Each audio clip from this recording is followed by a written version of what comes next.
വേറൊരു രാഷ്ട്രീയ വിശകലനമാണ് നമ്മൾ ചിന്തിക്കുന്നത്.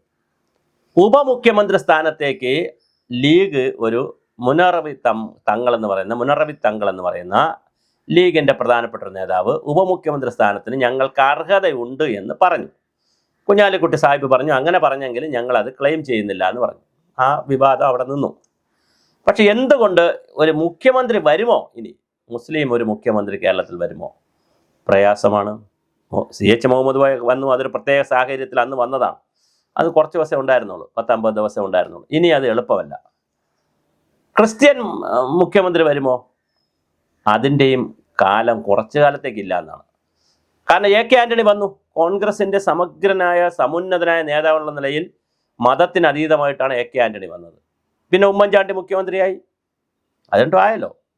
CPM-നെ സംബന്ധിച്ചിടത്തോളം നാളിതുവരെ ഹിന്ദുക്കളല്ലാതെ ആരും, ഒരു ക്രിസ്ത്യാനികളും ഒരു മുസ്ലിമും CPM-ൽ, അല്ലെങ്കിൽ CPM ഒരു വർഗീയ പാർട്ടിയാണ്. ഏറ്റവും കൂടുതൽ ഹിന്ദുക്കളുടെ ഒരു പാർട്ടിയാണ്. അതിനകത്ത് മുസ്ലിങ്ങളും ഇല്ല, ക്രിസ്ത്യാനികളും ഇല്ല, ഒന്നുമില്ല, പട്ടികജാതി പട്ടികവർഗ്ഗക്കാരും ഇല്ല, ആദിവാസികളൊന്നുമില്ല. അതൊരു നായർ, നമ്പൂതിരി, പിന്നെ ഈഴവ, ആ ലൈനിൽ നിൽക്കുന്ന ഒരു പാർട്ടിയാണ് CPM പാർട്ടി. അതൊരു ഹിന്ദു പാർട്ടിയാണ്, വർഗീയ പാർട്ടിയാണ്, ഹിന്ദു വർഗീയ പാർട്ടിയാണ് CPM. അല്ലാതെ വേറെ അതിനകത്ത് ഒരു MA ബേബി ഉണ്ട്, എന്തിന് മുത്തിനും ചിപ്പിനും കൊള്ളാത്ത ഒരു MA ബേബി ഉണ്ട്. അല്ലാതെ അതിനകത്തൊന്നും ആരുമില്ല. മുസ്ലിങ്ങൾ ഒരു പാലോട് മുമ്പത് കുട്ടി ഉണ്ടായിരുന്നു, വേറെ ആരുമില്ല, വേറെ ആരും ഇല്ലെന്ന് തന്നെ പറയാം. പിന്നെ നൗഷാദ്, ഇപ്പോൾ അവിടെ ഇരവിപുരത്തെ നൗഷാദ്, അങ്ങനെ അല്ലാതെ ടോപ്പ് ലെവൽ പോളിറ്റ് ബ്യൂറോയിലും അങ്ങനെ ടോപ്പ് ലെവൽ കേന്ദ്ര കമ്മിറ്റിയിലും ഒക്കെ ടോപ്പ് ലെവൽ നേതാക്കളായി മുസ്ലിങ്ങളുമില്ല, പിന്നെ ക്രിസ്ത്യാനികളും. പിന്നെ ഒരു തോമസ് ഐസക് ഉണ്ട്, അത് സുധാരൻ പറഞ്ഞ പോലെ നൂലിൽ കെട്ടിറങ്ങിയ ഒരു ആളാണ്, അല്ല താഴെ നിന്ന് പ്രവർത്തിച്ച് വന്ന് അങ്ങനെ വന്ന്. എന്തുകൊണ്ട് കേരളത്തിൽ മുഖ്യധാര രാഷ്ട്രീയ പാർട്ടികളിൽ ന്യൂനപക്ഷ സമുദായത്തിൽപ്പെട്ടവർ വരുന്നില്ല, നേതാക്കളാകുന്നില്ല? വരികയും നേതാക്കളാകുകയും ചെയ്താലാണല്ലോ പിന്നെ മുഖ്യമന്ത്രിയൊക്കെ ആകുന്നത്. അത് വളരെ ഗൗരവമായ ഒരു രസകരമായ രാഷ്ട്രീയ സാഹചര്യമാണ്. എന്തുകൊണ്ട് വരുന്നില്ല എന്ന് ചോദിച്ചാൽ, കേരളത്തിൽ ലീഗ് പോലുള്ള ഒരു പാർട്ടി ഉണ്ട്. ഇവിടെ മറ്റൊരു സംസ്ഥാനത്തും അങ്ങനെ ഒരു പാർട്ടിയില്ല.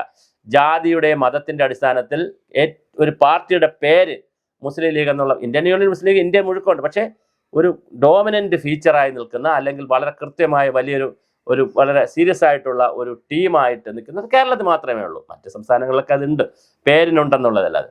കേരളത്തിൽ പ്രമുഖമായിട്ടുണ്ട്. അങ്ങനെ ഉള്ള ഒരു സംസ്ഥാനം കേരളം. അതുപോലെ കേരള കോൺഗ്രസും ക്രിസ്ത്യാനികളുടെ ഒരു പാർട്ടിയാണ്. അതിനകത്ത് അത്യാവശ്യം ചില ഹിന്ദുക്കളൊക്കെ ഉണ്ട്. നേരത്തെ സുരേന്ദ്രൻപിള്ള ഉണ്ടായിരുന്നു, അല്ലെങ്കിൽ ആരെങ്കിലും ഒക്കെ ഉണ്ട് എന്നുള്ളതല്ലാതെ പ്രമുഖമായി അത് കത്തോലിക്ക, അല്ലെങ്കിൽ കത്തോലിക്കക്കാരുടെയും ഓർത്തഡോക്സുകാരുടെയും സുറിയാനികളുടെയും ഒക്കെ ഒരു പാർട്ടിയാണ്. അത് ക്രിസ്ത്യാനികളുടെ ഒരു പാർട്ടിയാണത്.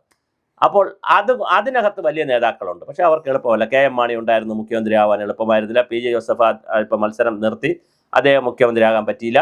അങ്ങനെ പിന്നെ ബാലകൃഷ്ണപിള്ള വലിയ നേതാവായിരുന്നു, പക്ഷെ പറഞ്ഞിട്ട് കാര്യമില്ല, മുഖ്യമന്ത്രി ആവാൻ പറ്റിയില്ല. അങ്ങനെ ബേബി ജോൺ വളരെ വലിയ നേതാവായിരുന്നു, ഘടകകക്ഷിയായിരുന്നു. അപ്പോൾ ഘടകകക്ഷികളിൽ നിൽക്കുന്ന ആളുകൾക്ക് ഇതിനകത്ത് മുഖ്യമന്ത്രിയാവുക എളുപ്പമല്ല.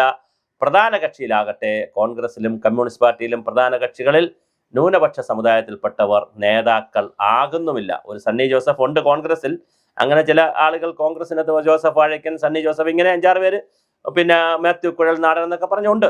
പക്ഷെ അതൊന്നും മുഖ്യമന്ത്രി കാൻഡിഡേറ്റ് ആയിട്ട് വളർന്നു വരാനുള്ള ഒരു സാധ്യതയില്ല. ഇനി പിന്നെ സാധ്യത വരണമെങ്കിൽ മാത്യു കുഴൽനാടൻ കുറേ വർഷം കഴിഞ്ഞ് ആലോചിക്കാം, ചാണ്ടി ഉമ്മൻ കുറേ വർഷം കഴിഞ്ഞ് ആലോചിക്കാം. അതിപ്പോഴൊന്നും ഈ അടുത്തയിടെയൊന്നും അതിനെക്കുറിച്ചൊന്നും ചിന്തിക്കേണ്ട കാര്യമില്ല. കാരണം ഹിന്ദുക്കളായിട്ടുള്ള തന്നെ ധാരാളം പേർ കോൺഗ്രസ്സിലുണ്ട്. CPM-നെ സംബന്ധിച്ചിടത്തോളം അങ്ങനെ ആരുമില്ല. CPM-നകത്തൊരു പാലോളവും അതുകൊണ്ട് ഒരു റഹീമാണ് ഇപ്പോൾ ഉള്ളത്. റഹീം മുഖ്യമന്ത്രിയാകാൻ സാധ്യതയൊന്നുമില്ല. മാക്സിമം വന്നാൽ ഒരു മന്ത്രിയാവുമായിരിക്കും ഭാവിയിൽ, LDF ഒക്കെ വന്നാൽ. അല്ലാതെ പിന്നെ മരുമോനെ ഫിറ്റ് ചെയ്യാൻ ശ്രമിച്ചെങ്കിലും അത് നടന്നില്ല, കേരള സമൂഹം എടുത്തില്ല. മരുമോനെ കൂടെ വച്ചത് കൂടി കൊണ്ടാണ് ഇപ്രാവശ്യം പിണറായി വിജയൻ വോട്ട് കുറയുന്നത്, അല്ലെങ്കിൽ കുറച്ചുകൂടെ വോട്ട് പിണറായി വിജയന് കിട്ടിയനെ. അതുകൊണ്ട് മരുമോനെയും ആളുകൾ എടുത്തിട്ടില്ല. അപ്പോൾ എന്തായാലും കേരളത്തിൽ ന്യൂനപക്ഷത്തെ സംബന്ധിച്ചിടത്തോളം പിന്നെ ആകപ്പാടെ ഉള്ളൊരു സാധ്യത ഏതെങ്കിലും മുന്നണിയിൽ ഉപമുഖ്യമന്ത്രിയാകുക എന്നുള്ളൊരു സാധ്യത മാത്രമാണുള്ളത്. അതുകൊണ്ടായിരിക്കാം മുസ്ലിം ലീഗ് അങ്ങനെ ഒരു ചോദ്യം ചോദിച്ചത്.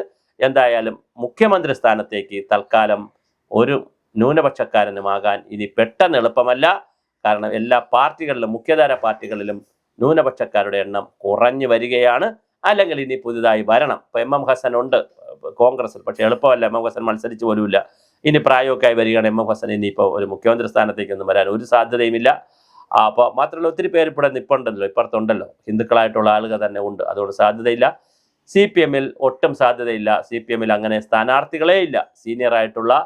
വളരെ സീനിയറായിട്ടുള്ള മുസ്ലിം ആളുകളൊന്നും CPM-ൽ പ്രവർത്തിക്കുന്നില്ല.